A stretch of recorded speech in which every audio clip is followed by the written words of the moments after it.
Welcome to the Dietitian Side Hustle podcast. My name is Katie Dodd and I am a nutrition entrepreneur.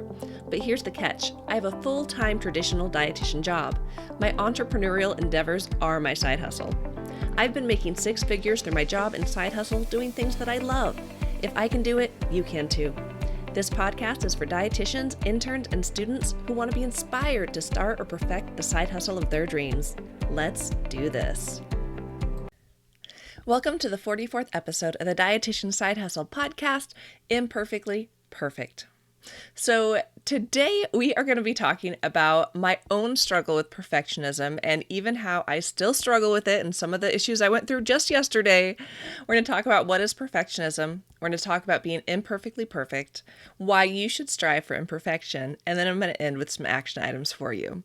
So I am recording this episode the morning after I recorded episode 42, Understanding You. And, I got to tell you, I just want to be transparent with you guys. I was going to delete that episode, and let me tell you why. So after I was done recording it, I downloaded it in an MP3 for the podcast, and that's real quick. And then I download it as an MP4 because I'm putting the videos, because if you don't know, I'm also doing video now, and I'm recording that and putting it onto YouTube. So it takes a little bit longer to download a video than it does an audio. So while I was waiting for the video to download, I was listening to the audio version of the podcast. And when I listened to it, I was pretty unhappy with it.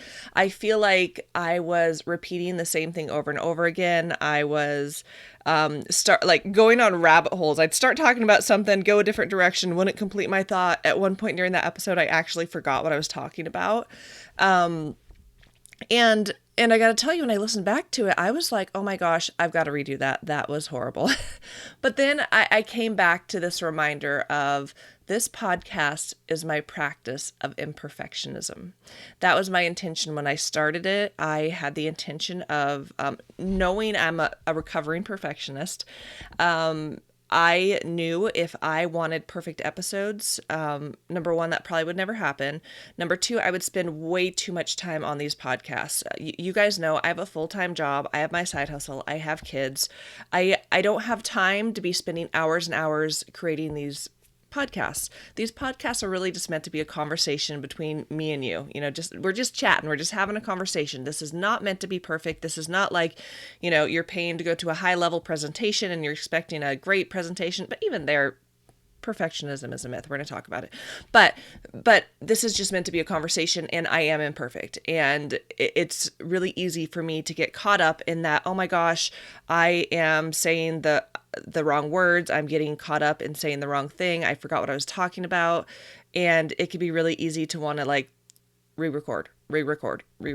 And maybe you could relate to this. Maybe you've done a video before or something like that. And you're like, oh my gosh, it took me a million takes to get it just right. And I still wasn't happy with it, because I think that's the reality. Had I re-recorded episode 42, I almost guarantee you I wouldn't have just done one more take. I would have done multiple takes, because once you start that, I talked about habits a few episodes back. That's a habit you create. I'm sure I'd be in my head like, oh, that wasn't good. And so I would just keep re-recording and then again spend hours on something that should take me 15 minutes to record. So because this podcast is my practice in imperfectionism, I want to make sure that I stay true to that. So I published the episode, and I know that, you guys probably didn't even notice that it was imperfect. You guys probably thought it was just fine. So I really want to also come back to the fact that I want to show you guys and myself that imperfect is okay. It's totally okay. When it comes to that episode, Understanding You, the content was good. I know the content was good. I feel like my delivery was imperfect, but I'd like to think that through that episode, I made an impact, that I reached someone, that they were inspired to learn more about themselves, to embrace who they are. And my goodness, if I re-recorded it, wouldn't that have been super annoying? I'm doing this episode all about embracing who you are. And then I listen back and oh, that's who I am. I'm not happy with it. I'm going to delete it. So that would defeat the whole purpose. So I was really in my head about this. I made this decision. I'm publishing it anyways. And again, because I was in my head about it this morning, the first thing I want to do is hop on a podcast episode and talk to you guys more about this. Now, this is coming 2 episodes later, because my next episode is going to be an interview. I'm really fangirling out about it. I'm very excited about this next interview. Well, I guess you guys would have already listened to it because it will be in episode 43. So again, I decided not to re-record the episode. Number one, I'd be going back on my word to you guys about being imperfectly perfect in this podcast. It would take me forever, and that's just not the point, really, of any of this.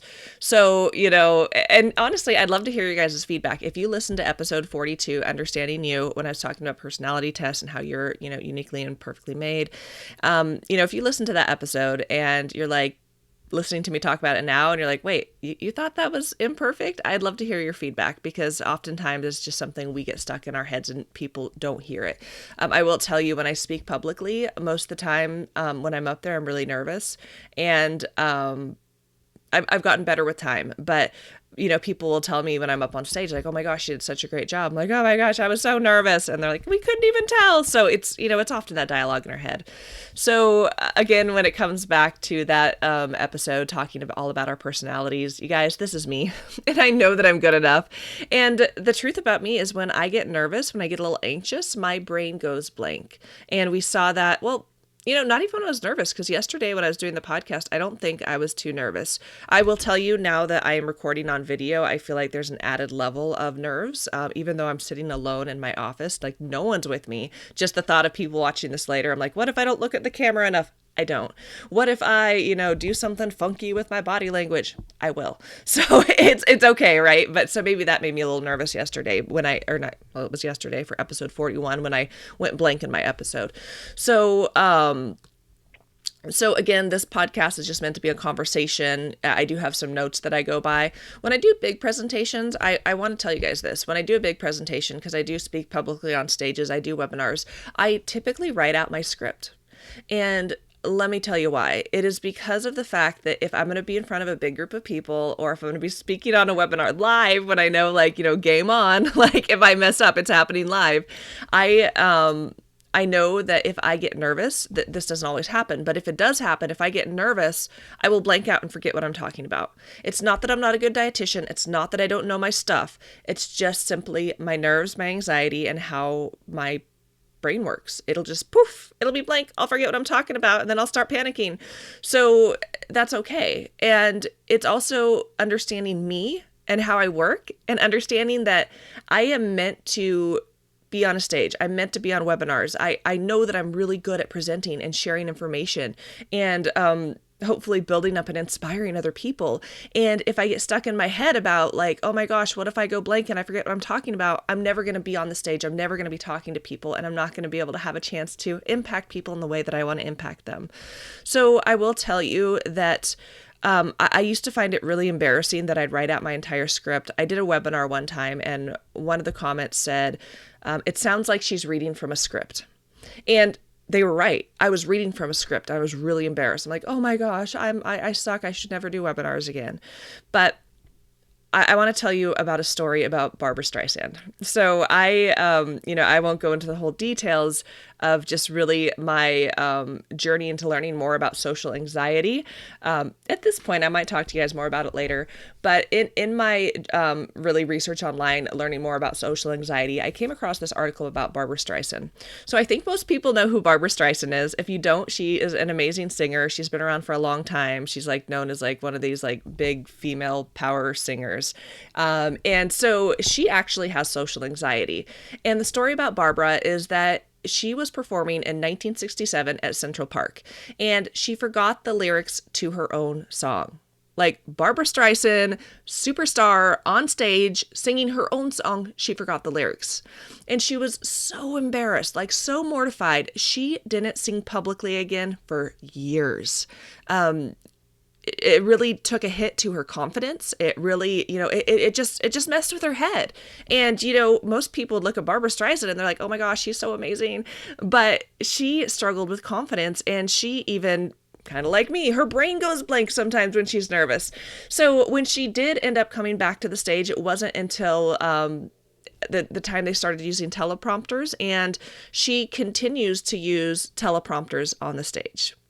And when I heard that, I thought that was cool. And I was like, you know what? If Barbra Streisand can use a teleprompter when she is singing her own songs, I could use a teleprompter and have my lyrics or have my, my webinar, what I'm going to say, I could have that written out. Like, that's okay. If she could do it, I can too. And while I used to find it embarrassing that I would write out my script and prepare a lot, and again, on webinars, oftentimes I am going off a script because of my nerves. I can come back to that webinar comment when someone said, it sounded like she was reading, and I could be like, okay, yeah, I was reading. But 99% of the comments on that particular webinar were so positive. People were saying, this was the best webinar I've been on in years. This was so great. I learned something new. This is going to help my practice. So it comes back to knowing that it's okay. Because had I never done that webinar, I wouldn't have been able to impact people and help them in what they were doing with patient care. So I'm sharing that for a couple of reasons.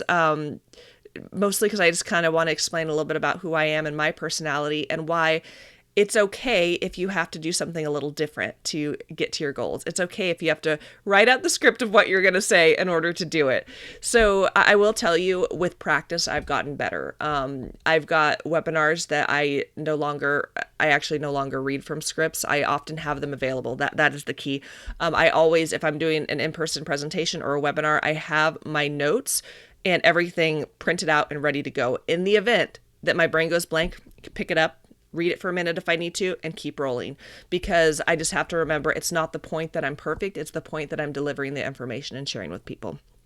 So let's now go to some definitions about perfectionism, because, all of this really comes back to perfectionism, because I mentioned I'm a recovering perfectionist, and I say recovering because obviously last night I was still struggling with it. And it's one of those things. It's not like with anything we struggle with, it's not like I say I'm not this anymore. I wipe my hands of it. I'm done. No, it typically creeps back in over and over again. It takes practice to really get rid of these things.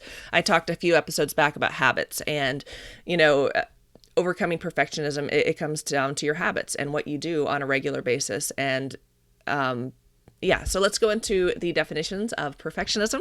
So perfectionism is a noun, and it means refusal to accept any standard short of perfection. How's that sound, guys? Refusal to accept any standard short of perfection. Now, if we look at perfect as an adjective, perfect means having all the required or desired elements, qualities, or characteristics as good as is possible to be. So as good as possible to be. So we know what perfect is, but I think it's helpful to hear the definitions. Now let's look at perfect as a verb.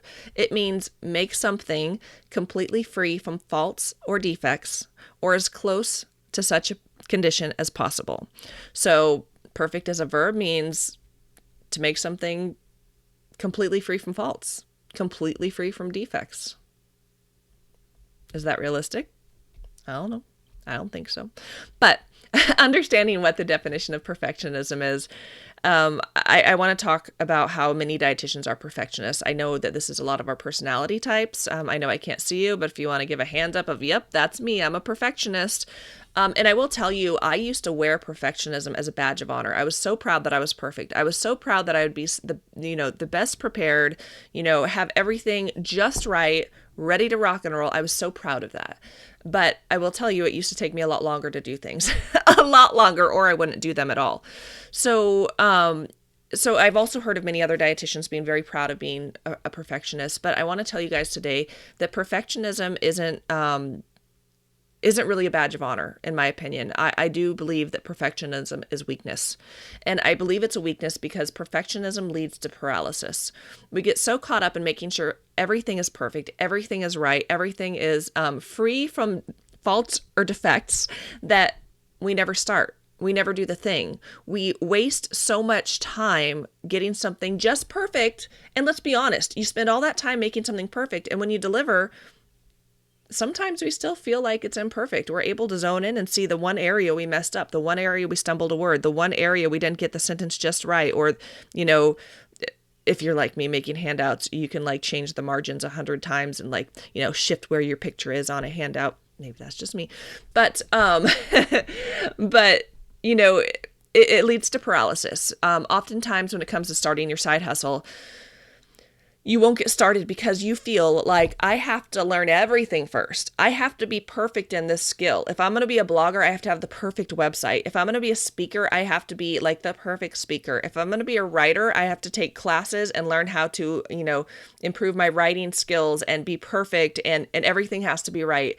I have to do all this research, and then all of a sudden you're looking at years and years of your life have gone by and you've never pursued your dreams because you didn't feel like you were good enough, you weren't perfect enough. So perfectionism leads to paralysis. And you guys, I'm here to tell you that you don't have to be perfect. Honestly, perfect is an illusion. No one is perfect. You don't have to be perfect, and you don't have to know everything. Like, you don't, especially like maybe you struggle sometimes when you're providing patient care and a client comes in the office and like maybe they've got a little bit more unique situation. Like, I don't know the answer. And you're so embarrassed because you don't know the answer, but you don't have to be embarrassed, because when it comes to our field, when it comes to life, there's so many things to learn, so many things to know. All you have to know, guys, is how to get the right answers. And as dietitians, like when it comes to anything in our field, if I don't know the exact answer, I know to find a resource. I know to phone a friend. I can get the answer. And it's okay if you don't know the answer to something in patient care and whatever you're doing.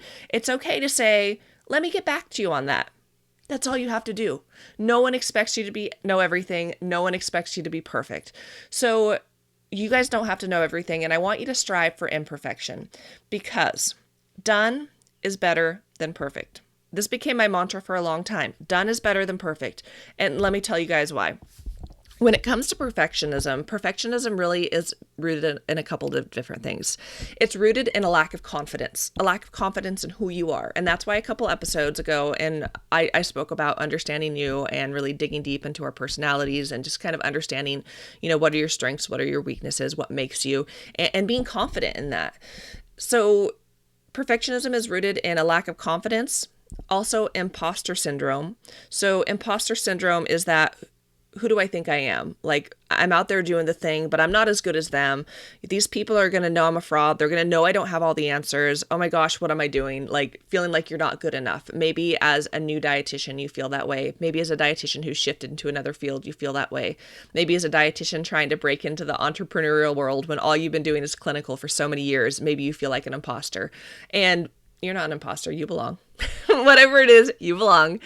And then the last thing that perfectionism is really rooted in is anxiety over poor outcomes. So fear of what might happen. So your brain is going to, what if I mess up and this happens? What if this? What if that? What if no one shows up? What if people think I'm a fraud? What if all the things? So when we combine a lack of confidence, imposter syndrome, that who do I think I am, and then that anxiety over poor outcomes, it's like, man, there's perfectionism. There's paralysis. It stops you in your tracks.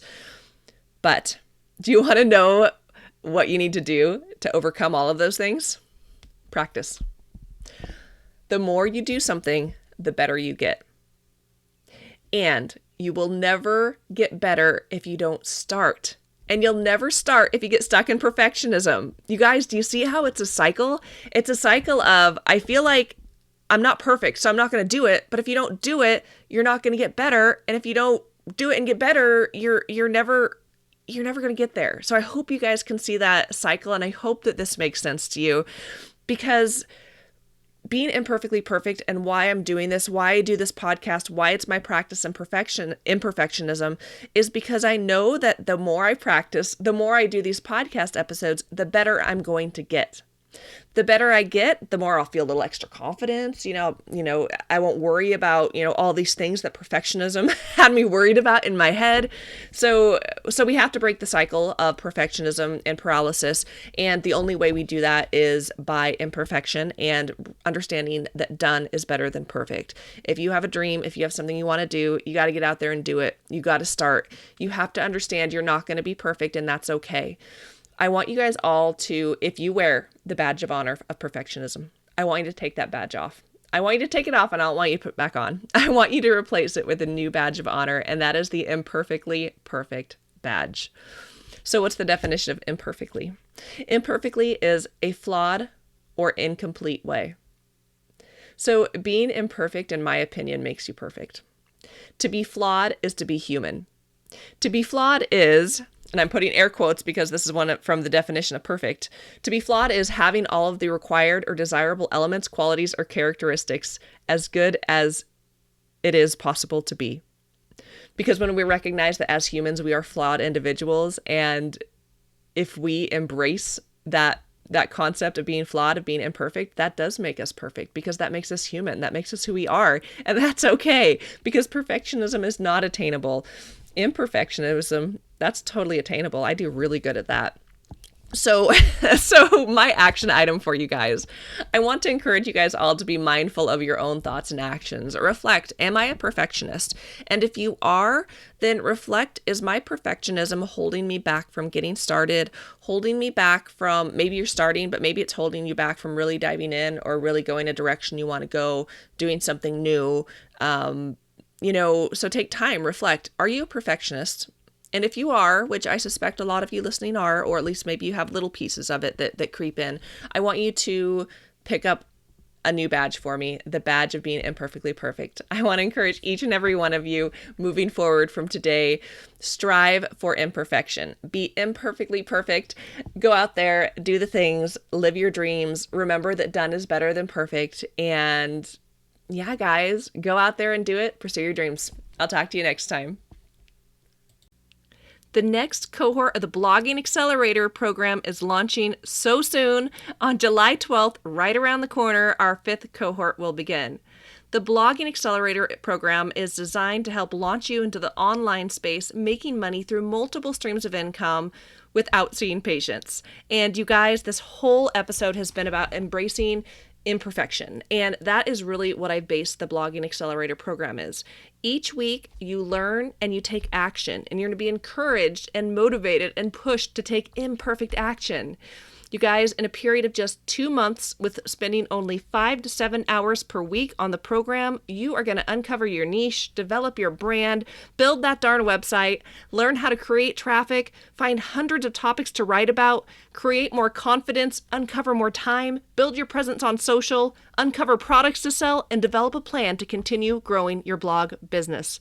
You guys, I am so excited about this program. Head on over to the Dietitian Side Hustle website to learn more.